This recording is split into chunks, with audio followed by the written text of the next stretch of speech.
Buddy. Hey, buddy. You want to go on a walk? Okay. Splashing in the summer street, tripping, I fall in.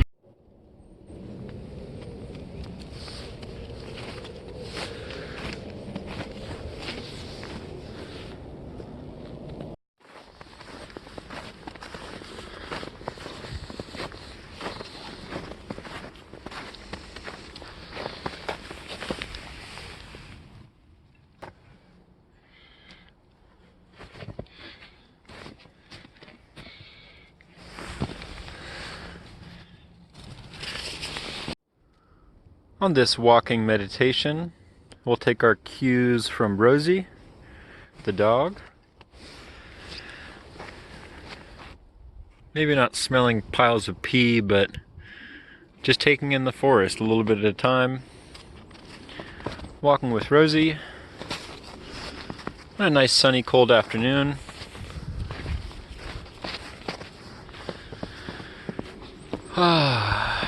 And so looking at nature around us, using nature as a tool or a lens for our meditation, we can see and be present to so much, just like Rosie's looking for smells trapped in the snow. We can feel the temperature, the coldness of the snow. You can see it's white, but if you look, there's all these little rainbow flecks. And also you can see how interesting all these droplets from the water melting from all these trees above us, texturing the snow.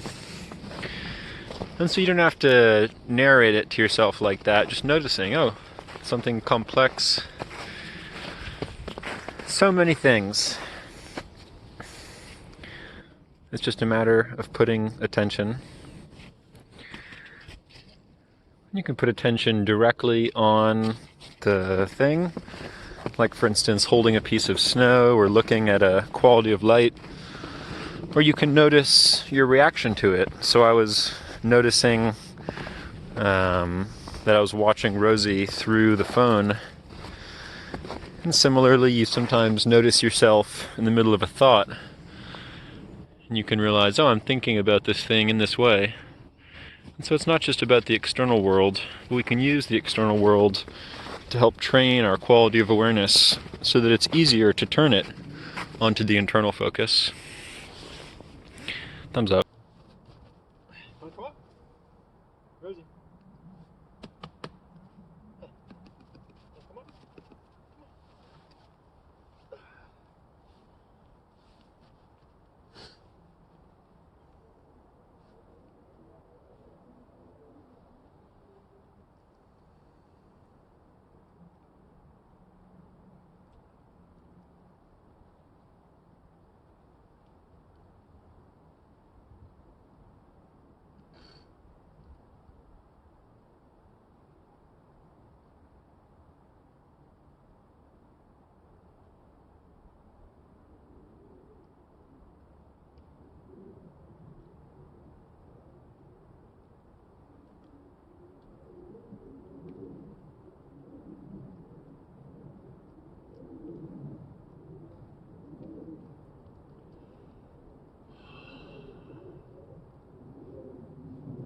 Looking at the outside world,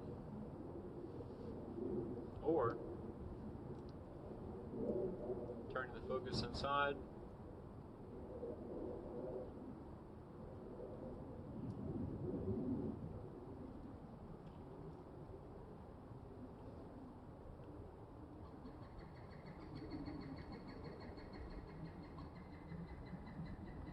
Bird noises, Cody. Are you cold? Time to go. Come on, you.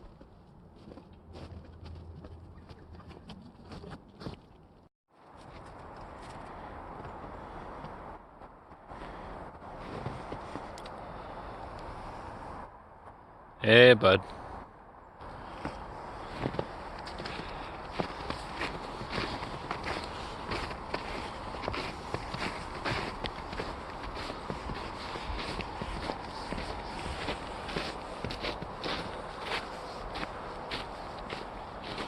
The sun is going down.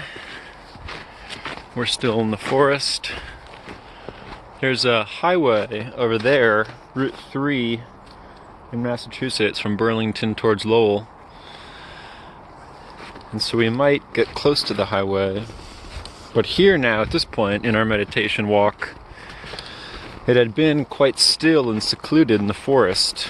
And so noticing, the peace and the stillness. Sorry, buddy, you're going this way. Now approaching the highway, kind of like approaching a strong thought or a feeling. When we're focused on nature, or we're focused on peaceful feelings, meditation can be so easy, it's almost obvious, it seems. But then sometimes focusing elsewhere, there can be these little things that just kind of, pick at us. In those times, meditation can be an extraordinary friend. Come on, you. Something to encourage you along, or a way to encourage your thoughts along. And so it can be the same way that it's kind of obvious how good it feels to meditate in a good mood. It can be kind of obvious how dumb it feels to meditate in a bad mood, or just to be immersed in those feelings.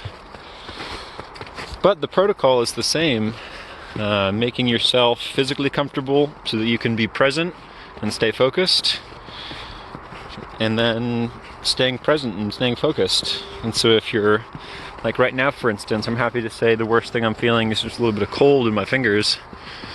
And so I know that's not as challenging as a bad mood or when something challenging happens in life.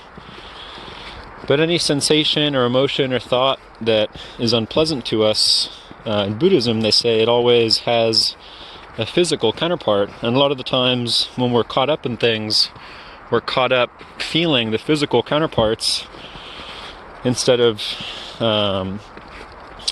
actually dealing with those root feelings. We just end up thinking about stuff. But sometimes it can be helpful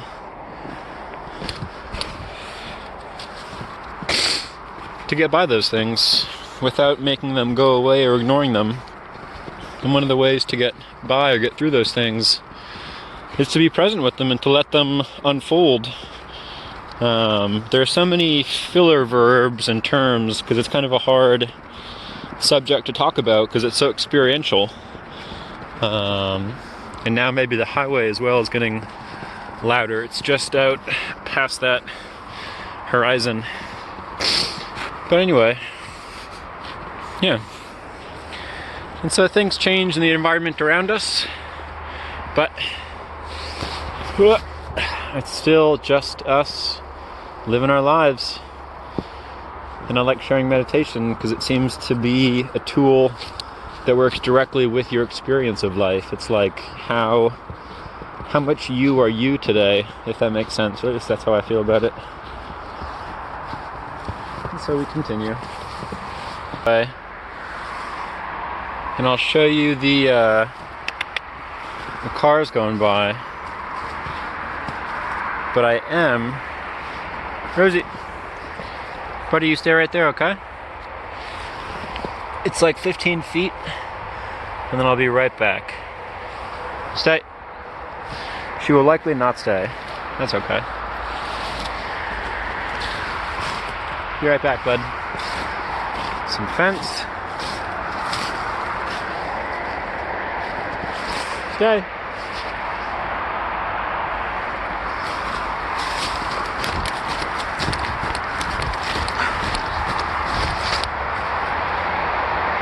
Highway. Anyway.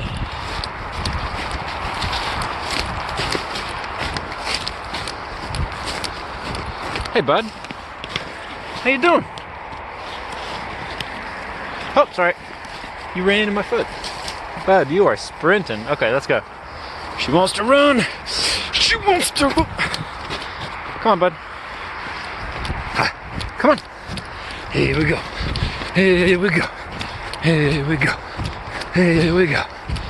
And now we're staying focused on the sensations and thoughts coming up running. and now standing, and now walking, and now twisting. All of these things happen so quickly, and so you don't need to feel like you need to slow them down. It's just a matter of, as stuff's happening, recognizing that you're aware of it happening. And it might sound contrived, but it's the difference between dreaming and lucid dreaming. It's the exact same, except just not a dream, it's, life. And so now we've walked parallel to the highway for a while, and we're about to emerge from the woods. Wow. And we'll be back up on the hillside. I love walking in these woods. It's so funny because it's thickly settled over there and thickly industrial over there, or commercial.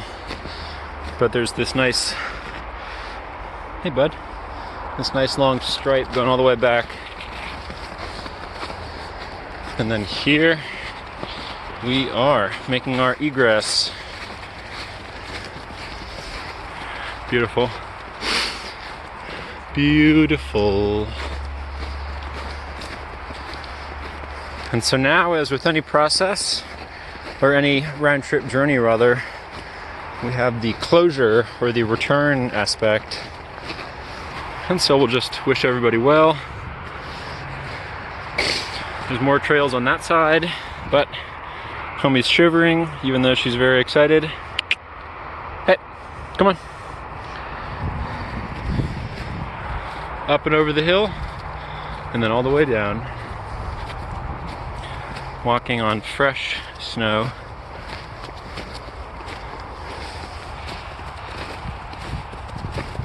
Little footsteps. Little footsteps. Little footsteps. Busy sniffing. I won't take her out of her mindful repose.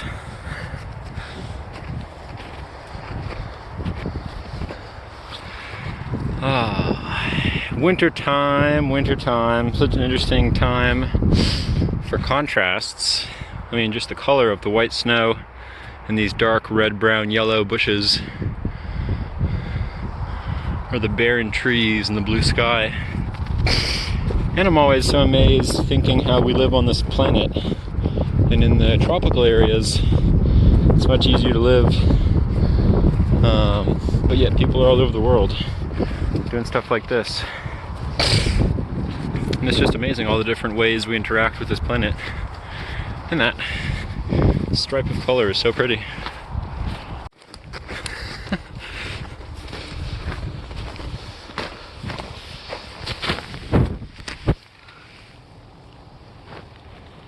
Clouds in the water.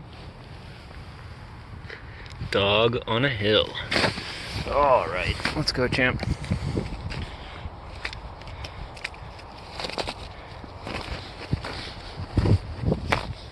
What's she gonna do? Jump! Or wade. And so now we're back up on the hill, and we came from way down there at that green power line, and then walked through the forest, out to the highway, up a little ways, and then down here, and now we're headed home.